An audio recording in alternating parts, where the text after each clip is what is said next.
So நீங்கள் எஸ்கியூல master பண்ணணும்னு நினைக்கிறீங்கன்னா கட்டாயமாக இந்த ஒரு விஷயத்தை மட்டும் மிஸ் பண்ணிடவே பண்ணாதீங்க.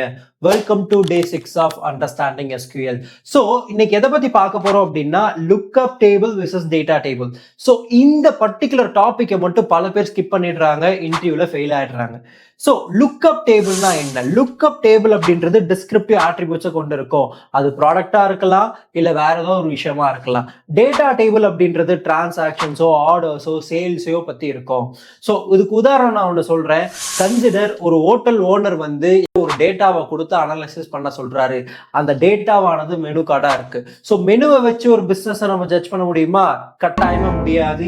ஏன்னா மெனு கார்டில் இருக்கிறது எல்லாமே descriptive attributes about the product they are selling. But அந்த சேல்ஸ் டேட்டாவை கொடுத்தாரு அப்படின்னா அதை வச்சு நம்மளால ஒரு அனலைசிஸாக பண்ண முடியும்.